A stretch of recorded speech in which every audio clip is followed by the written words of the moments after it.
हे दोस्तों नमस्कार। एक बार फिर से स्वागत है आपके अपने यूट्यूब चैनल देव जी के ट्रिक्स में। तो दोस्तों यहाँ पर डेली की तरह यहाँ पर आपका 3 बजे मॉडल पेपर आपका सॉल्व कराएंगे, जो कि आपके लेखपाल का मॉडल पेपर है और डेली ये फिक्स टाइम आपका है। और काफ़ी हमने मॉडल पेपर हमने सॉल्व भी करा दिया है। साथ में आपको ग्रामीण परिवेश, हिस्ट्री, पॉलिटी, ज्योग्राफी आदि वीडियो भी आपके अपलोड किए जा चुके हैं, तो आप लोग प्लेलिस्ट के माध्यम से यहाँ पर वीडियो देख सकते हैं। ठीक है, चलिए स्टार्ट करते हैं। सभी को जय हिंद, सभी को जय हिंद। जो लोग पहली बार जुड़े हैं और पहली बार वीडियो देख रहे हैं तो वो लोग चैनल को जरूर सब्सक्राइब कर लीजिएगा। ठीक है, और अगर पसंद आता है तो वीडियो को लाइक जरूर करें, शेयर करें और सपोर्ट भी करें। साथ ही दोस्तों अगर आप लोग अनअकैडमी से नहीं जुड़े हैं तो अनअकैडमी से जुड़ सकते हैं। लिंक हमने डिस्क्रिप्शन बॉक्स में प्रोवाइड करा दिया है। अगर आप लोग लेखपाल एग्जाम की तैयारी कर रहे हैं तो यहाँ पर देख लिए आप लोगों के लिए बेहतरीन कोर्स अवेलेबल है, बेहतरीन टीचर के साथ। यहाँ पर 3 मंथ, 6 मंथ और 12 मंथ के कोर्स अवेलेबल हैं, जिसमें से आपको रिकॉर्डेड क्लास, लाइव डाउट जो होते हैं वो भी क्लियर किए जाते हैं, टेस्ट सीरीज भी दी जाती है। यहाँ पर देख सकते हैं 3 मंथ के लिए 1000 रुपये, 6 मंथ का 1500 रुपये, 12 मंथ का यहाँ पर 2000 रुपये। मतलब बहुत ही कम प्राइस में बहुत अच्छा कंटेंट भी होगा और बहुत अच्छे टीचर यहाँ पर आपको पढ़ाएंगे। हमने बता दिया है कि हमारा कोई कोर्स लेते हैं तो आपको यहाँ पर 10% डिस्काउंट और भी दिया जाएगा अगर ये कोड का यूज करते हैं, क्योंकि हमारा कोड है देव ट्रिक्स 10। इस कोड का यूज करें, 10% और भी आप प्रॉफिट पा सकते हैं। इसी के साथ साथ अगर आप लोग पुलिस एग्जाम की तैयारी कर रहे हैं तो पुलिस एग्जाम के लिए भी कोर्स अवेलेबल है। 3 मंथ, 6 मंथ और आपका 12 मंथ का बहुत ही कम प्राइस में है। 10% का लाभ लेने के लिए यहाँ पर देव ट्रिक्स 10 का यूज जरूर करिएगा। और जो लोग यहाँ पर वीडियो एग्जाम की तैयारी कर रहे हैं उन लोगों के लिए भी कोर्स अवेलेबल है। काफ़ी अच्छे टीचर यहाँ पर आपको कह सकते हैं पढ़ाएंगे, और जो भी लाइव क्लास होती है, डाउट होता है वो भी क्लियर किया जाएगा। टेस्ट सीरीज भी आपको दी जाती है तो टेस्ट भी लगा सकते हैं। यहाँ पर भी देख सकते हैं कि आपका 1 मंथ, 3 मंथ, 6 मंथ, 12 मंथ का कोर्स अवेलेबल है, जिसमें से हमने बता दिया 10% का डिस्काउंट लेने के लिए आप लोग देव ट्रिक्स 10 का यूज जरूर करिएगा। और यहाँ पर देख सकते हैं कि अनअकैडमी में काफ़ी अच्छे फीचर हैं कि अगर आप लोग यहाँ पर प्लस मतलब कह सकते हैं कि कोई कोर्स ले लेते हैं, प्लस सब्सक्रिप्शन लेते हैं, तो उसमें से जो भी लाइव क्लास होते हैं उसमें डाउट जो भी होते हैं उसके लिए स्पेशल आपके क्लास ली जाती है, जिसमें डाउट होते हैं वो भी क्लियर कर सकते हैं। जितना पढ़ाया जाता है उसका स्टडी मटेरियल PDF फॉर्मेट में आपको दिया जाएगा। अनलिमिटेड क्विज लगा सकते हैं, जैसे आप लोग टेलीग्राम पर लगाते रहते हैं, इसमें से अनलिमिटेड क्विज आप लोग लगा सकते हैं। अनअकैडमी से जुड़ने में काफ़ी अच्छे फीचर आपके जोड़े गए हैं। और यहाँ पर देख सकते हैं इंडिया का लार्जेस्ट लर्निंग प्लेटफॉर्म है अनअकैडमी, और इससे जुड़ने के लिए सिंपल सा तरीका है कि यहाँ पर अनअकैडमी का लर्निंग ऐप आप लोगों को डाउनलोड करना है और इसके बाद गेट स्टार्ट करना है, नंबर डालना है, OTP आएगा। OTP के बाद सीधा अपने गोल पे पहुँच सकते हैं, अर्थात अपने कैटेगरी से जुड़ सकते हैं और वहाँ पर बेहतरीन तैयारी कर सकते हैं। और काफ़ी अच्छे टीचर हमने बता दिया है कि टीचर काफ़ी अच्छे हैं, है ना, तो आप लोग जरूर जुड़िएगा। लिंक हमने डिस्क्रिप्शन बॉक्स में दे दिया है। तो चलते ही स्टार्ट करते हैं। सभी को जय हिंद, सभी को जय हिंद, सभी को जय। सभी लोग रेडी हैं? चलिए तो स्टार्ट करते हैं। यहाँ पर आपका पहला क्वेश्चन दिया गया है, गुरुदेव शब्द में समास बताना है। गुरुदेव शब्द में कौन सा समास है? बिल्कुल इजी है, लगभग काफी लोगों ने जवाब दे दिया है बहुत पहले ही। देख सकते हैं इसका जवाब लगभग आ रहा है D नंबर। यहाँ पर कर्मधारय समास हो जाएगा, कर्मधारय समास। गुरुदेव मतलब क्या हो जाएगा, इसे अगर हम लोग यहाँ पर विग्रह करेंगे तो बनेगा क्या, देव के समान गुरु। क्या हो जाएगा, देव के समान गुरु। हमने आपको बताया था कुछ यहाँ पर कर्मधारय समास की पहचान होते हैं, जैसे के समान हो गया, जैसे अभी हमने तोड़ा था कि गुरु के समान, है ना, उसी प्रकार हमने बताया के समान अगर शब्द आपको मिलता है हमेशा कर्मधारय समास में होगा। रूपी अगर मिलता है, रूपी, है ना, तो यहाँ पर जैसे क्रोधाग्नि, क्रोध रूपी अग्नि, तो यहाँ पर रूपी शब्द मिलता है तो भी कर्मधारय समास में होगा। ठीक है ना। और अगर महाशब्द आपका आता है, जैसे महापुरुष हो गया या महात्मा हो गया, तो महाशब्द लगना ये भी आपका कर्मधारय समास में होती है, तो ये पहचान होती है। ठीक है, चलिए आगे बढ़ते। क्वेश्चन दिया गया, अध का विलोम शब्द क्या है? अध मतलब आधा, और इसका अगर हम लोग यहाँ पर विलोम बनेंगे तो क्या बनेगा, यहाँ पर पूर्ण हो जाएगा, जो कि जवाब हो जाएगा आपका A नंबर हो जाएगा। आगे बढ़ते हैं। क्वेश्चन दिया गया है, राम की गाय चरती है वाक्य में कौन सा कारक है? चलिए, राम की गाय चरती है वाक्य में कौन सा कारक है? तो देखो का, की, के, ये क्या होते हैं, आपके संबंध को दर्शाते हैं। वैसे भी राम की गाय है तो संबंध आपको दे ही रहा है, तो ऑप्शन क्या बनेगा, यहाँ पर सी हो जाएगा, संबंध आपका जवाब राइट हो जाएगा। ठीक है, चलिए आगे बढ़ते हैं। क्वेश्चन दिया गया है कि कौन सा शब्द गणेश का पर्यायवाची नहीं है? चलिए भाई जवाब दीजिए, फटाफट जवाब दीजिएगा कि कौन सा शब्द गणेश का पर्यायवाची नहीं है। यहाँ पर देखो विनायक भी होता है, एक दंत भी होता है, लंबोदर भी होता है, लेकिन धनत नहीं होता। याद रखिए कि धनत गणेश का पर्यायवाची नहीं है। तो आप लोग जल्दी से कमेंट करिए कि धनत किसका पर्यायवाची होता है। चलिए सभी लोग जवाब दीजिए, फटाफट जवाब दीजिए कि धनत पर्यायवाची होता किसका है। तो देखिए कुबेर का होता है ना, कुबेर का होता है, धन के देवता कुबेर। तो यहाँ पर आंसर आपका सी हो जाएगा। आगे बढ़ते। क्वेश्चन दिया गया है, निम्नलिखित में से कौन सा पीछे चलने वाला शब्द समूह के लिए एक शब्द का निर्माण करता है। देखो पीछे चलने वाला, यहाँ पर ये नहीं दिया गया पीछे पीछे चलने वाला, तो पीछे पीछे चलने वाले को अनुगामी कहते हैं और उसी के अनुसार ये भी है पीछे चलने वाला, और पीछे चलने वाले को हम लोग बोलते क्या है, अनुगत बोलते हैं। नोट कर लीजिएगा, यहाँ पर आंसर आपका ये नंबर राइट हो जाएगा। आगे बढ़ते क्वेश्चन दिया गया है अलौकिक का शुद्ध रूप इनमें से क्या है। चलिए बताइएगा अलौकिक का शुद्ध रूप क्या हो जाएगा, इनमें से कौन सा ऑप्शन सही दिया गया है। चलिए देखिए अलौकिक ये तो होगा नहीं, ऑप्शन सी वाला देखिए अलौकिक हो जाएगा, अर्थात जो बड़ा की मात्रा है वो आपका छोटा की मात्रा कर देना है, तो अलौकिक इस प्रकार से आपका राइट आंसर हो जाएगा। आगे बढ़ते क्वेश्चन दिया गया है शुष्क का विलोम शब्द क्या है। शुष्क का विलोम शब्द इनमें से क्या होता है। तो देखिए भाई शुष्क का विलोम इनमें से पूछा गया है, तो ऑप्शन क्या हो जाएगा, आर्ध हो जाएगा। क्या हो जाएगा, आर्ध हो जाएगा। ऑप्शन में आपका ये नंबर है। अगला क्वेश्चन दिया गया है रथ चालक का सामसिक विग्रह क्या होगा। रथ चालक का सामसिक विग्रह इनमें से क्या हो जाएगा। रथ वाला रथ, चलने वाला रथ, या रथ को चलाने वाला। तो देखो रथ चालक उसे कहते हैं, कौन सा, यहाँ पर सी नंबर है, रथ को चलाने वाला। ऑप्शन में आपका सी नंबर है। आगे बढ़ते हैं क्वेश्चन दिया गया है अनल का पर्यायवाची शब्द इनमें से क्या है। चलिए 9 का ऑप्शन दीजिएगा, अनल का पर्यायवाची शब्द इनमें से क्या है। अनल का पर्यायवाची क्या होता है। चलिए यहाँ पर नलकूप दिया है, अनिल तो हो नहीं जाएगा, है ना। यहाँ पर जो अग्नि है ऑप्शन आपका सी हो जाएगा। अनल का पर्यायवाची शब्द यहाँ पर अग्नि होता है, याद रखिएगा। आगे बढ़ते क्वेश्चन दिया गया है कि शुद्ध वर्तनी का चयन करना है। चलिए यहाँ पर दिया है उज्ज्वल्यमान, फिर दिया गया उज्जवल्यमान, है ना, जाज्वल्यमान और आपका जाजल्यमान। अब आप ही बताइए, थोड़ा सा टिपिकल क्वेश्चन हो सकता है, लेकिन सोच समझ के जवाब दीजिए क्या हो सकता है सही आंसर। चलिए अच्छा ये नंबर नहीं, थोड़ा सा बी नंबर भी फोकस करिएगा। चलिए फोकस करिए, यहाँ पर देखिए इसका ऑप्शन बी नंबर हो जाएगा, आपका हो जाएगा जाजल्यमान, इसका आंसर आपका हो जाएगा ऑप्शन बी बनेगा। अगला क्वेश्चन दिया गया है अनेकार्थी शब्द अब्ज के गलत विकल्प का चयन करना है। चलिए यहाँ पर देखो दिया है अब्ज के गलत विकल्प का चयन करना है। देखो अब्ज का मतलब आपका होता है शंख, ठीक है। अब्ज का मतलब यहाँ पर होता है चंद्रमा। अब्ज का मतलब कपूर होता है, लेकिन मेघ नहीं होता है। यहाँ पर जो ऑप्शन बने आपका सी नंबर हो जाएगा। तो आप लोग यहाँ पर जो अनेकार्थी शब्द आपके उनको जरूर रट लीजिएगा, क्योंकि यहाँ से क्वेश्चन आपके कह सकते हैं पूछे जाएंगे और इनमें गलती होने के चांस भी हैं। आगे बढ़ते हैं, क्वेश्चन दिया गया है सीता सो रही थी। चलिए बताइएगा सीता सो रही थी वाक्य में बताइए कैसा काल है। सामान्य भूतकाल है, पूर्ण भूतकाल है, अपूर्ण भूतकाल है या संदिग्ध है। कह रहे सो रही थी। अब ये आपको नहीं पता है कि सीता जग गई होगी या अभी भी सो रही होगी, तो ऐसी स्थिति में हम लोग बोलेंगे कि अभी क्रिया पूरी नहीं हुई है, तो इसे बन लेंगे हम लोग यहाँ पर अपूर्ण भूतकाल कहेंगे, ठीक है ना। ऑप्शन में आपका सी नंबर हो जाता है, मतलब ऐसी क्रिया जिसका ठीक समय में पता ना चले। अगला है निम्नलिखित में से कौन सा विकल्प बहु का बहुवचन इनमें से दर्शाता है। देखो बहु का बहुएं होता है, अब आप ही बताइए बहुएं होगा कौन। ये तो आपका होगा नहीं, ये भी आपका नहीं होगा। अब दो ही ऑप्शन है, या तो आप लोग ए नंबर लगा सकते हैं या तो आप लोग सी लगा सकते हैं। अब आप ही बताइए इनमें दोनों में से कौन सा सही आंसर आपका दिया जाएगा। मतलब चांद की बिंदी होती है या अंक की बिंदी होती है, क्या होती है। देखिए भाई यहाँ पर आंसर बनेगा ये नंबर जिसका आ रहा है बिल्कुल राइट हो जाएगा। बहुएं इस प्रकार से लिखेंगे, सी वाला मत लगाइएगा। आगे बढ़ते क्वेश्चन दिया गया, और सब लोग भाई वीडियो को लाइक कर दीजिएगा जितने लोग जुड़े हैं। देखो जितने लोग जुड़े हैं सब लोग वीडियो को लाइक कर दिया गया है। डेली यहाँ पर क्लास चलती है और डेली आप लोग पढ़ने वाले स्टूडेंट हैं, ऑफलाइन वाले बच्चे भी यहाँ पर लाइक करते हैं, और आप लोग भी अगर शेयर सपोर्ट करते रहेंगे तो हमें भी अच्छा लगता रहता है कि हम आप लोगों की क्लास लेके आ रहे हैं, तो आप लोग भी हमारा सपोर्ट देते हैं, हमारा साथ देते रहते हैं, हमें बड़ा अच्छा लगता है, ठीक है। चलिए दिए गए विकल्पों में से ज्ञानवती का पुल्लिंग क्या हो जाएगा। ज्ञानवती का पुल्लिंग शब्द क्या होता है। ज्ञानवत तो हो नहीं, यहाँ पर ज्ञानवान इसका आंसर बनेगा। ऑप्शन बने आपका बी नंबर। अगला क्वेश्चन दिया गया है शुद्ध वाक्य को पहचानना है, यहाँ पर शुद्ध वाक्य कौन सा हो जाएगा 15 नंबर में। कह रहे मेरी 5 बहनें और एक भाई हैं। यहाँ पर देखो दिया गया है मेरी पांच बहनें और एक भाई है। देखो ये तो आपका यूज नहीं होगा। मेरी 5 बहनें और एक भाई हैं, यहाँ पर हैं दिया गया है। चलिए और देखिए थोड़ा सा, मेरा एक भाई और 5 बहनें हैं। चलिए देखिए यहाँ पर जो आंसर आपका सी वाला देखिए, कह रहा मेरा एक भाई और 5 बहनें, ये बिल्कुल आपका राइट लग रहा है, ठीक है। मेरा एक भाई, मेरा और इसके बाद भाई, क्योंकि ये पुल्लिंग है तो मेरा भी पुल्लिंग हो गया। बहनें और इसके बाद ये थी, इसका मतलब आपका आंसर ये वाला आपका बिल्कुल सटीक जा रहा है, सी नंबर। अगला है नाक रगड़ना मोहरे का अर्थ क्या होता है। नाक रगड़ना मतलब होता है माफी मांगना। क्या होता है, माफी मांगना। ऑप्शन आपका बनेगा बी नंबर इसका हो जाएगा। अगला यहाँ पर दिया गया है गद्यांश के बारे में दिया गया है, और गद्यांश को आप पढ़ सकते हैं और आराम से इसका जवाब दे सकते हैं।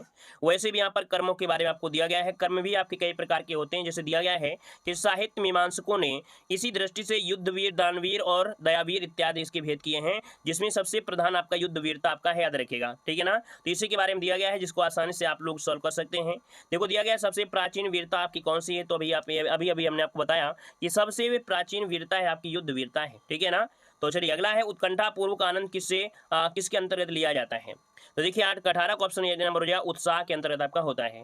अगला है युद्ध वीरता के लिए किस प्रकार की प्रकृति अपेक्षित होती है। तो देखिए युद्ध वीरता के लिए होता है साहस चाहिए, प्रयत्न और कष्ट सहने का धीरज होना चाहिए। यहाँ पर आंसर आपका डी हो जाएगा। मतलब ये हुआ कि ये बड़ा नॉर्मल आपका यहाँ पर गद्यांश था, जिसको यहाँ पर बिना पढ़े आसानी से इसको सॉल्व कर सकते थे, है कि नहीं।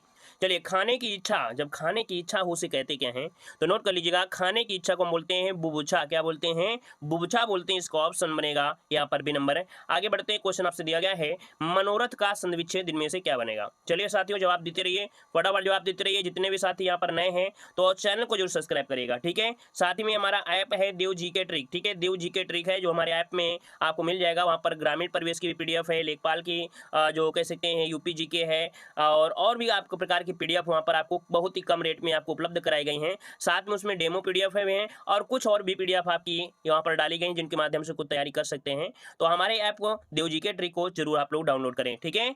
यहाँ पर दिया गया किसी बड़े आदमी के निधन की वार्षिक तिथि। अच्छा ये वाला क्वेश्चन हो गया था। मनोरथ में क्या बनेगा 21 नंबर में मनाह, देखो हमने बताया था मनाह धनरथ, इसका आंसर हो जाएगा बनेगा ये नंबर आपका विषय संधि। अगला क्वेश्चन दिया है कि किसी बड़े आदमी के निधन की वार्षिक तिथि वाक्यांश के लिए एक शब्द क्या होता है। आपने देखा होगा सरदार वल्लभ भाई पटेल की पुण्यतिथि पर यह काम किया गया, मतलब ऐसे होता है ना, तो पुण्यतिथि बोला जाता है, ठीक है। इसका ऑप्शन जो बनेगा यहाँ पर सी नंबर हो जाएगा। अगला है तद्भव से तत्सम बने सही युग्म को चिन्हित करना है, अर्थात आपको बताना है सही युग्म इनमें से कौन सा है, तद्भव और तत्सम। कान का कर्ण होता है ना कि कागर्ण होता है, अर्थात ये गलत हो गया। ओठ का ओष्ठ होता है, होस्ट नहीं होता, ये भी गलत हो गया। आंख का अच होता है, अच नहीं होता है। नाक का नासिका, यहाँ पर ऑप्शन डी नंबर है आपका राइट हो गया। अगला क्वेश्चन दिया गया है उड्डयन का संधिविच्छेद इनमें से क्या है। चलिए उड्डयन का संधिविच्छेद इनमें से क्या होगा 24 नंबर में। चलिए क्या बनेगा, उड्डयन का हो जाएगा क्या, उत्धनडयन। क्या बनेगा, उत्धनडयन। और उत्धनडयन कहाँ पर है, यहाँ पर ये नंबर आपका इसका आंसर राइट हो जाएगा। आगे बढ़ते हैं, क्वेश्चन दिया गया है पीपल शब्द का तत्सम रूप क्या है। पीपल शब्द का तत्सम क्या है। चलिए पीपल का तत्सम क्या होता है, यहाँ पर पैपल नहीं होता है, पिप्पर होता है, जो कि ऑप्शन ए नंबर इसका हो जाएगा। नोट कर लीजिएगा, पीपल शब्द का तत्सम होता है पिप्पल होता है, जो कि ऑप्शन ए नंबर है। अगला क्वेश्चन आपके सामने यहाँ पर दिया गया है महात्मा गांधी द्वारा भारत छोड़ो आंदोलन का प्रारंभ किस वर्ष किया गया था। भारत छोड़ो आंदोलन की अगर हम बात करते हैं 51 नंबर में, आपका जवाब इनमें से राइट क्या हो जाएगा, तो आपका जवाब हो जाएगा बी नंबर 1942। क्या 1942 में भारत छोड़ो आंदोलन की शुरुआत की गई थी। आप सभी को पता ही होना चाहिए, क्योंकि ये क्वेश्चन आपने पीटी एग्जाम में बहुत ज्यादा पढ़ लिया है। ये बोलते हैं ना कि कभी कभी खाना ज्यादा ओवर हो जाता है, वैसे ही क्वेश्चन भी आपका ओवर हो जाना चाहिए। जैसे क्वेश्चन पढ़ो वैसे आपको लगे कि नहीं हाँ बिल्कुल बाहर आ गया, है ना। आगे बढ़ते हैं, क्वेश्चन दिया गया है कि हाल ही में ट्विटर ने गूगल के किस पूर्व मुख्य वित्तीय अधिकारी सीएफओ को अपने बोर्ड का नया अध्यक्ष नियुक्त किया है। अर्थात जो आपके ट्विटर ने है ये गूगल के पूर्व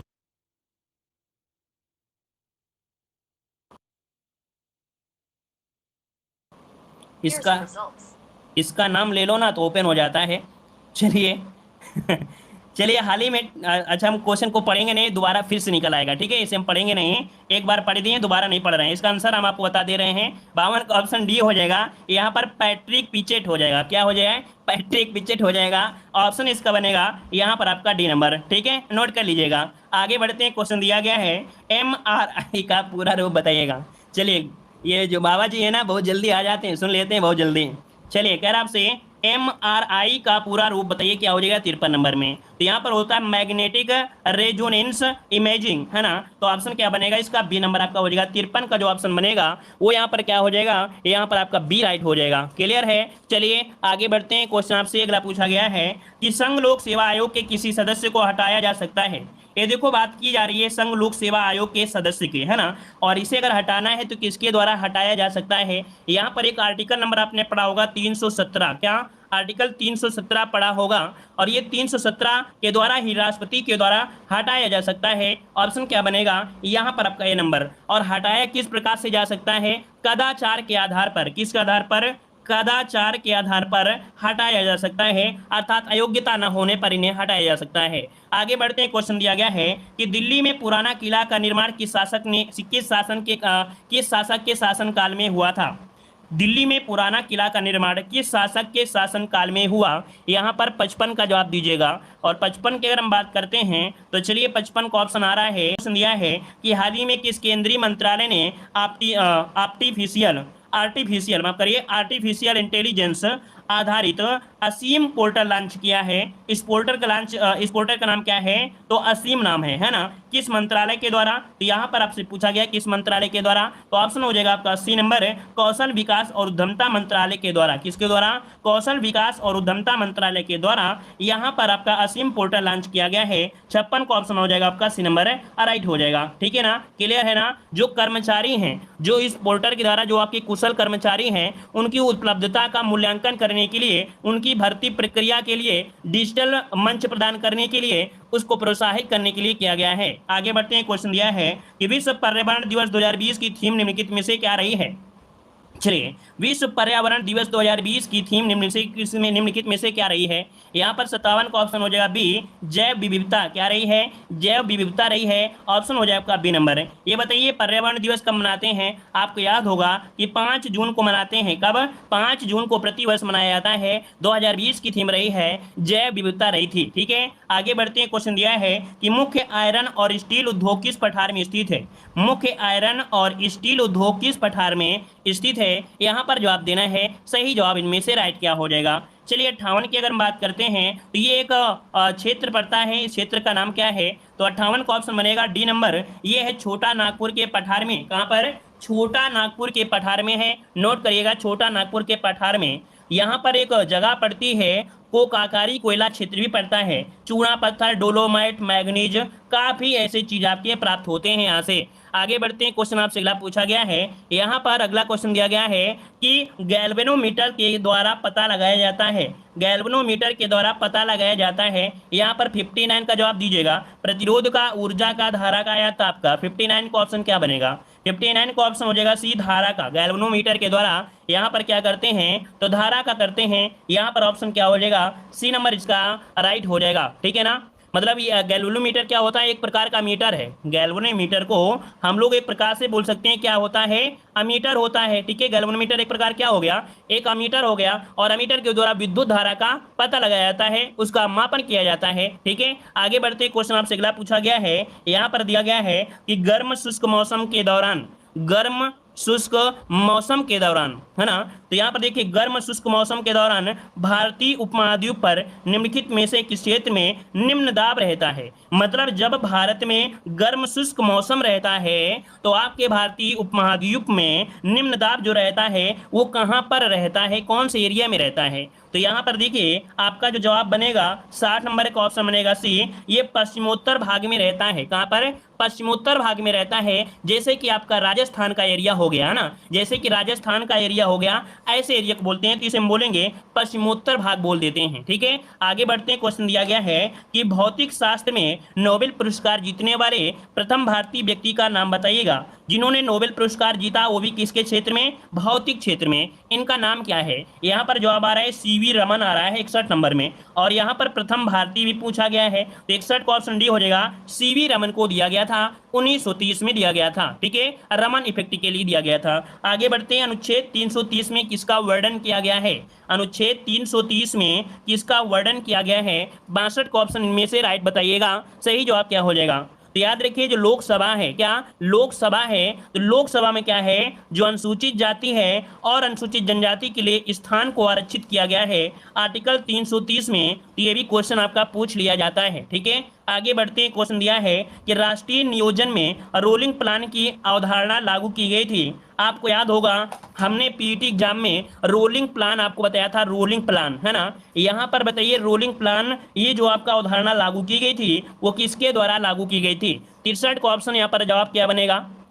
चलिए, 63 का ऑप्शन आपका जवाब बनेगा सी नंबर। ये जनता सरकार के द्वारा, किसके द्वारा? तो आपकी जनता सरकार के द्वारा की गई थी। आपको याद होना चाहिए कि 5वीं पंचवर्षीय योजना के पश्चात करीब 1978 में, कब? 1978 से 1983 के मध्य जनता पार्टी सरकार द्वारा रोलिंग प्लान चलाया गया था। ठीक है, चलिए आगे बढ़ते हैं। क्वेश्चन दिया है भील जाति कहाँ पर पाई जाती है? भील क्या है? एक जनजाति है। और भील जनजाति जो पाई जाती है ये कहाँ पर पाई जाती है? जवाब दीजिएगा।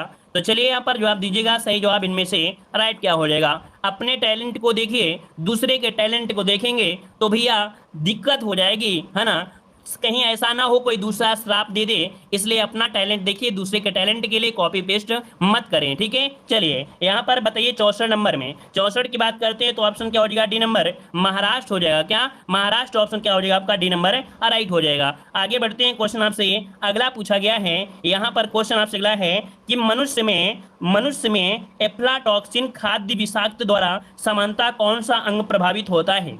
यहाँ पर एक खाद्य है, कौन सा है, एफ्लाटॉक्सिन, है ना। इसके द्वारा मानव में एक रोग भी उत्पन्न हो जाता है, इससे प्रभावित अंग जो होता है वो कौन सा होता है, तो आपका यकृत प्रभावित हो जाता है। क्या, यकृत प्रभावित हो जाता है। ये किस प्रकार से फैलता है, जब कच्चे भोजन को, क्या, जब कच्चे भोजन को आप लोग खाते हैं, ठीक है, और कच्चे भोजन को संरक्षित करने के लिए प्रयोग किया जाता है, तो इस प्रकार से ऑप्शन क्या हो जाएगा, यहाँ पर ए नंबर आपका राइट हो जाएगा, ठीक है। और आगे बढ़ते हैं, क्वेश्चन दिया है दक्षिण गंगोत्री स्थित है उत्तराखंड में, आर्कटिक में, हिमालय में और अंटार्कटिका में। यहाँ पर जवाब देखते हैं कितने शेरनी इस प्रश्न का जवाब गलत देने वाले हैं। तो चलिए, काफी लोग यहाँ पर जवाब गलत दे दिए हैं। यहाँ पर सब लोग जवाब दे रहे हैं ए नंबर गलत दे रहे हैं। यहाँ पर कौन, उत्तराखंड वाले। यहाँ पर पूछा गया है दक्षिण गंगोत्री, ये नहीं पूछा गया है गंगोत्री, सिर्फ पूछा गया है गंगोत्री, नहीं पूछा गया है दक्षिण गंगोत्री। ये एक शोध संस्थान है, क्या है, ये एक शोध संस्थान है, शोध संस्थान है।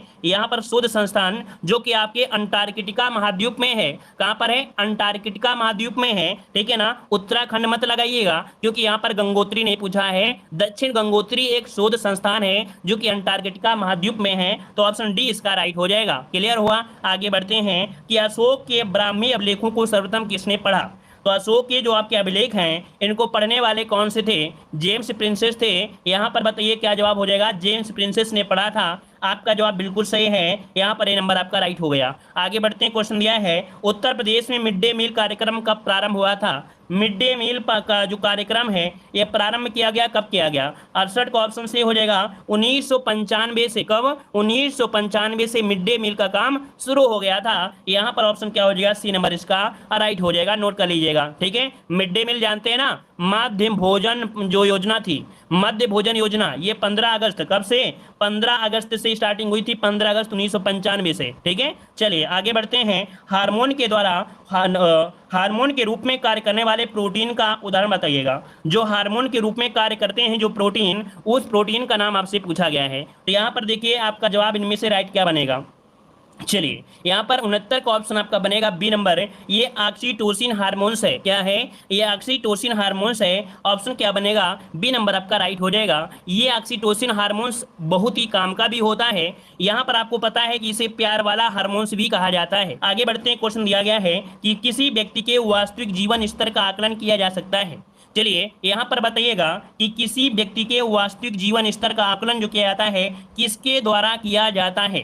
यहाँ पर होता है प्रति व्यक्ति आय के द्वारा। किसके द्वारा, प्रति व्यक्ति आय के द्वारा। तो ऑप्शन क्या हो जाएगा, सी नंबर। नेक्स्ट क्वेश्चन दिया गया है कि किस स्वतंत्रता सेनानी ने महात्मा गांधी को पहली बार राष्ट्रपिता कहकर संबोधित किया। ये तो क्वेश्चन इतना ज्यादा आपने पढ़ा है कि आपको हजम नहीं होना चाहिए। पीटी एग्जाम में इतनी बार ज्यादा बार पढ़ा दिया है कि ऐसे क्वेश्चन आपको हजम नहीं होना चाहिए। मतलब ऑलरेडी इतना ज्यादा भरे हैं पेट में कि बस निकलने की देरी होती है ना। तो यहाँ पर आपका जवाब क्या हो जाएगा, सुभाष चंद्र बोस। तो यहाँ पर 71 का ऑप्शन क्या हो जाएगा, बी नंबर। ऐसा। चलिए आगे बढ़ते हैं, क्वेश्चन दिया है कि ग्रीन हाउस प्रभाव में कौन सी गैस सर्वाधिक भाग लेती है। यहाँ पर जवाब दीजिएगा, ग्रीन हाउस प्रभाव में कौन सी गैस सर्वाधिक भाग लेती है। पानी की वाष्प, ओजोन, ऑक्सीजन या नाइट्रोजन। बेहतरीन क्वेश्चन है, लल्लन टॉप क्वेश्चन है। देखते हैं कितने लोग इस प्रश्न का जवाब सही देने वाले हैं। तो चलिए ऑप्शन आ रहा है डी, ऑप्शन आ रहा है ए भी आ रहा है। तो चलिए यहाँ पर पानी की वाष्प जिसे हम बोलते हैं ना, जो वाष्प होती है सर्वाधिक आपकी होती है। जैसे क्या होता है आपकी ज्वालामुखी, क्या होता है ज्वालामुखी, उसमें जो आपकी वाष्प निकलती है वो सबसे खतरनाक होती है। तो याद रखिए इसमें पानी की वाष्प सर्वाधिक आपकी होती है ग्लोबल वार्मिंग में, ठीक है। चलिए आगे बढ़ते हैं, क्वेश्चन दिया गया है, यहाँ पर दिया गया है, हाँ क्वेश्चन दिया है कार्बेट नेशनल पार्क को किस पशु की रक्षा के लिए स्थापित किया गया था। कार्बेट नेशनल पार्क इसको किस पशु की रक्षा के लिए स्थापित किया गया 73 नंबर में। 73 का ऑप्शन ये हो जाएगा, बाघ के लिए स्थापित किया गया था जो कि आपके उत्तराखंड में है ना। तो यहाँ पर ऑप्शन क्या बनेगा, ए नंबर आपका राइट हो जाएगा। 73 का ऑप्शन बनेगा ए नंबर, ठीक है। सर्वप्रथम आपके बाघ के लिए किया गया था, टाइगर। आगे बढ़ते हैं, क्वेश्चन दिया गया है सुब्रमण्यम भारती एक प्रसिद्ध क्या थे? सुब्रमण्यम भारती ये क्या थे?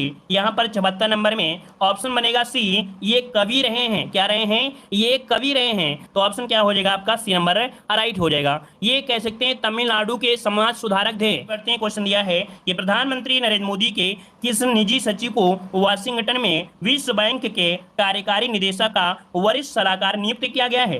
पहले ये मोदी जी के निजी सचिव थे, है ना। अब यहाँ पर देख सकते हैं कि एक सलाहकार नियुक्त किया गया है वाशिंगटन के विश्व बैंक में, है ना। यहाँ पर आपका 75 का ऑप्शन क्या बनेगा?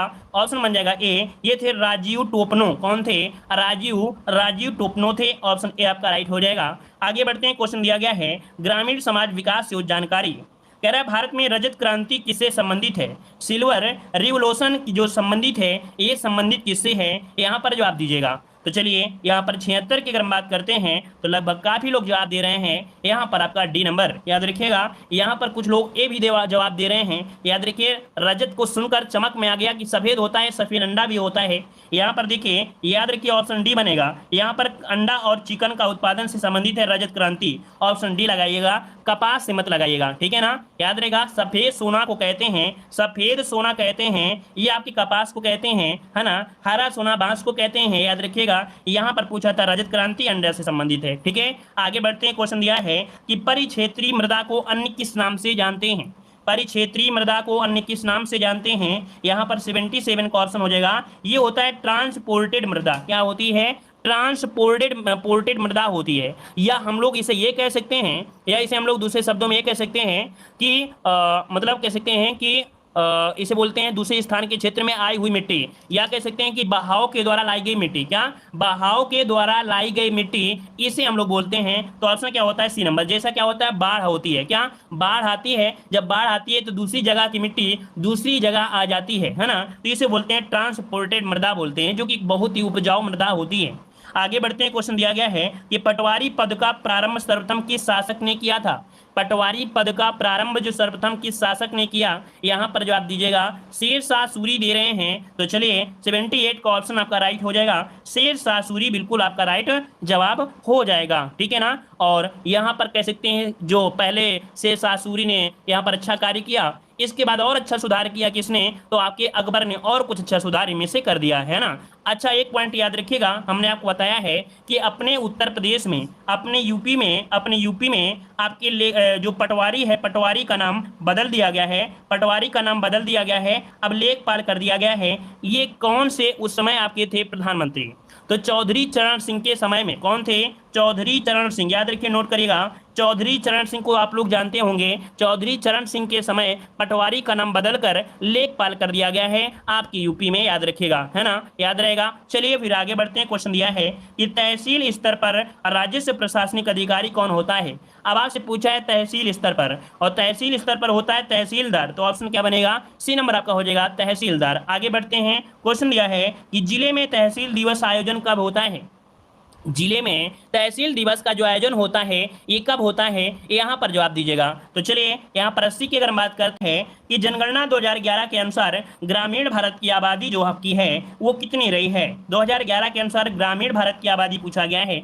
81 का ऑप्शन ये हो जाएगा 83.3 करोड़। कितना? 83.3 करोड़। ऑप्शन क्या बनेगा? ए नंबर आपका राइट हो जाएगा। अगला है कि भारतीय ग्रामीण भारत में प्रत्येक वर्ष कितने प्रतिशत टीवी सेटों की बिक्री होती है? तो यहाँ पर देखिए 82 की अगर हम बात करते हैं तो ऑप्शन सी हो जाएगा 44%, ठीक है। कितना? 44% है। ये 2011 के अकॉर्डिंग है। अब तो भैया किसी के पास तो भैया टीवी सेट क्या है नहीं खरीदते, मोबाइल खरीद लेते हैं, डीवीडी खरीद लेते हैं, वो क्या बोलते हैं एलसीडी क्या वगैरह वगैरह होता है ना, एलसीडी वगैरह, है ना। तो ये क्वेश्चन आपकी अपडेट में होते हैं, तो ये अपडेट का रहेगा। अब ये क्वेश्चन आपको कम मिलेंगे देखने को, ठीक है ना। चलिए जैसे जैसे डिजिटल का जमाना आता रहेगा ऐसे ऐसे क्वेश्चन की जनसंख्या कम होती चली जाएगी, ठीक है। चलिए आगे बढ़ते हैं। क्वेश्चन दिया गया है हरित क्रांति का लाभकारी वरदान किन विशेष फसलों के लिए हुआ? हरित क्रांति के जो वरदान है अर्थात विशेष कर देखा जाए कौन सी फसल के लिए है? गेहूं के लिए विशेष करते थी। इसके बाद सेकंड स्थान था किसका? तो आपके चावल का था। तो यहाँ पर गेहूं और चावल ऑप्शन आपका सी नंबर राइट हो जाएगा। आगे बढ़ते हैं। क्वेश्चन दिया है कोविड-19 के दौरान उत्तर प्रदेश सरकार ने प्रति सप्ताह में किन 2 दिनों में पूर्व लॉकडाउन करने की घोषणा की? तो भाई ये क्वेश्चन अगर आपका बच्चा यहाँ पर अगर 6 महीना का हुआ है वो भी बता देगा कि लॉकडाउन उत्तर प्रदेश में 2 दिन रहता है, घर से बाहर ना निकले। यहाँ पर 84 का ऑप्शन क्या हो जाएगा? सी नंबर, शनिवार और रविवार। ऑप्शन क्या बनेगा? सी नंबर आपका राइट हो जाएगा। ठीक है, चलिए आगे बढ़ते हैं। क्वेश्चन दिया है 2011 की जनगणना के अनुसार ग्रामीण जनसंख्या के आधार पर उत्तर प्रदेश का देश में कौन सा स्थान है? तो ये जनसंख्या के हिसाब से पूछा गया है। तो भैया आपको पता होगा कि पहला स्थान यहाँ पर बनेगा, यहाँ पर आपका प्रथम स्थान है, देश में प्रथम स्थान है उत्तर प्रदेश का, है ना। आगे बढ़ते हैं। सर्वाधिक ग्रामीण जनसंख्या वाला जिला कौन सा है?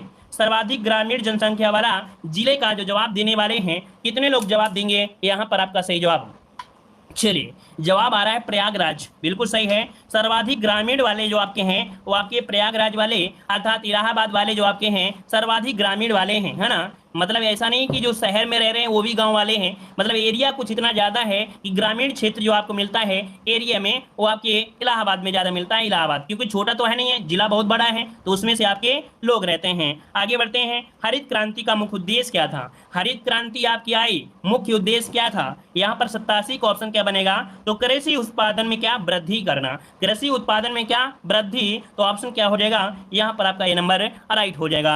आगे बढ़ते हैं। क्वेश्चन दिया गया है उत्तर प्रदेश में रानी लक्ष्मीबाई बांध परियोजना निर्मित है। उत्तर प्रदेश में रानी लक्ष्मीबाई बांध परियोजना जो है वो किस नदी पर स्थित है? यहाँ पर जवाब दीजिएगा। सही जवाब इनमें से राइट क्या हो जाएगा? चलिए सही जवाब देना है। सही जवाब इनमें से राइट क्या हो जाएगा? तो यहाँ पर जवाब बी हो जाएगा, आपके बेतवा नदी पर है। क्या है? बेतवा नदी। ऑप्शन क्या हो जाएगा? बी नंबर आपका राइट हो जाएगा। आगे बढ़ते हैं। क्वेश्चन दिया है कि उत्तर प्रदेश में उगाई जाने वाली निम्नलिखित फसलों में किसकी अवधि जो आपकी है वो न्यूनतम है? कौन सी अवधि है, किसकी अवधि है न्यूनतम है यहाँ पर उत्तर प्रदेश में? तो आपका जवाब 89 का ऑप्शन क्या हो जाएगा? 89 का ऑप्शन क्या हो जाएगा? यहाँ पर आपका सी नंबर क्या हो जाएगा? C number. जो आपकी मूंग की फसल है, ये मूंग की फसल है, ये बहुत ही कह सकते हैं क्या, बहुत ही कम समय में, एक माह में, एक ऐसी भी कानपुर के जो कानपुर में दलहन अनुसंधान है उसने मात्र 30 दिन में यहाँ पर एक कह सकते हैं कि दलहन की फसल जो कि आपकी मूंग की कृषि है 30 दिन में मतलब कह सकते हैं तैयार हो सकती है, इतनी कम समय में। ठीक है, अगला क्वेश्चन दिया गया है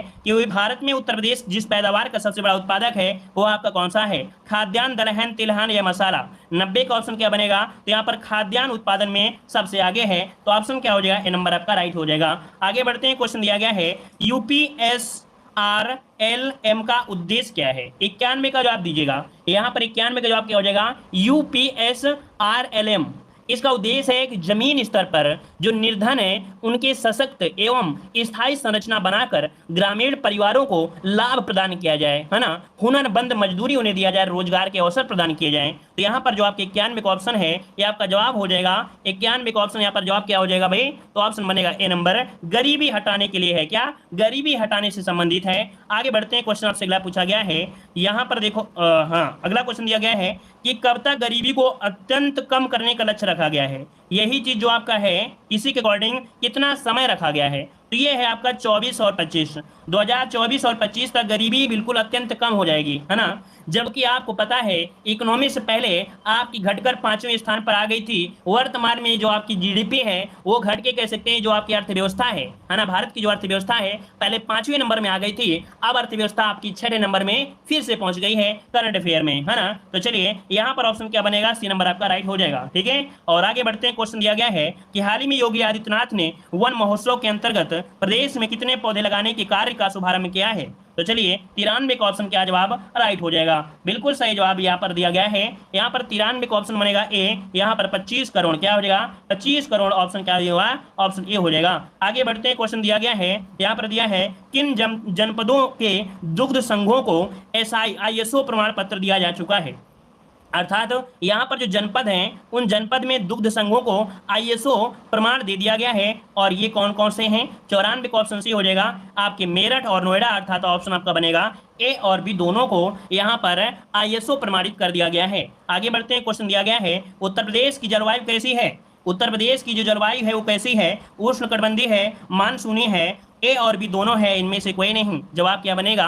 तो यहाँ पर जवाब हो जाएगा ऑप्शन सी, उष्णकटिबंधीय और मानसूनी है। ऑप्शन सी आपका राइट जवाब हो जाएगा। आगे बढ़ते हैं। क्वेश्चन दिया है हरियाली एक नई योजना है, ये किसके लिए है? हरियाली जो आपकी है, हरियाली एक नई योजना किसके लिए है? यहाँ पर द्वितीय हरित क्रांति के लिए, मरुस्थल के वनीकरण के लिए, बंजर भूमि के विकास के लिए। राइट आंसर आपका बनेगा सी, बंजर भूमि के विकास के लिए हरियाली नई योजना आपकी चालू की है। आगे बढ़ते हैं, क्वेश्चन दिया गया है यहाँ पर कि हाल ही में उत्तर प्रदेश के मुख्यमंत्री कैबिनेट ने किस अधिनियम के संशोधन प्रस्ताव को मंजूरी दे दिया गया है। तो चलिए, मुख्यमंत्री कैबिनेट ने किस अधिनियम के संशोधन प्रस्ताव को मंजूरी दे दी गई है। यहाँ पर देखिए आपका दिया है मोटरयान अधिनियम, सशस्त्र अधिनियम, राष्ट्रीय सुरक्षा अधिनियम और इनमें से कोई नहीं है। तो आपने देखा मोटरयान अधिनियम, 97 का ऑप्शन क्या बनेगा, 97 का ऑप्शन बनेगा ए नंबर आपका राइट हो जाएगा, याद रखिएगा। ठीक है, आगे बढ़ते हैं, क्वेश्चन दिया गया है कि कृषि श्रमिक सामाजिक सुरक्षा योजना उपलब्ध कराती है। कृषि श्रमिक सामाजिक सुरक्षा योजना उपलब्ध कराती है। 98 का ऑप्शन इनमें से क्या हो जाएगा। 98 की अगर हम बात करते हैं तो ऑप्शन आपका बनेगा सी, ये है पेंशन और बीमा। याद रखिए, जो कृषि श्रमिक सामाजिक सुरक्षा योजना है ये पेंशन तथा बीमा लाभ करवाती है। ऑप्शन आपका हो जाएगा सी नंबर। अगला क्वेश्चन दिया है स्वरोजगार योजना के तहत कितने लागत तक की योजनाएं वित्त पोषित की जाती हैं। स्वरोजगार योजना के तहत कितने लागत तक की योजनाएं वित्त पोषित की जाती हैं। स्वरोजगार, इसमें 7 लाख रुपए तक, कितने 7 लाख रुपए तक की लागत की योजनाएं ये वित्त पोषित की जाती हैं, जो कि स्वरोजगार योजना के तहत आपकी हैं 7 लाख। ठीक है, और अगला क्वेश्चन है जमींदारी प्रथा का आरंभ कब किया गया था। अब यहाँ पर पूछा गया है, आरंभ पूछा गया है कि जमींदारी प्रथा है इसका आरंभ कब किया गया था। 100 का जवाब दीजिएगा। चलिए, ऑप्शन की अगर बात करते हैं तो जवाब आ रहा है यहाँ पर बी नंबर 1793। कब, 1793 में किया था किसने, लॉर्ड कॉर्नवालिस ने। याद रखिए, कॉर्नवालिस ने किया था, कॉर्नवालिस ने। ठीक है, कॉर्नवालिस ने किया था। ठीक है, कॉर्नवालिस ने किया था, जो आपको याद होना चाहिए पॉइंट, क्योंकि हमेशा से क्वेश्चन पूछा जा रहा है। धन्यवाद।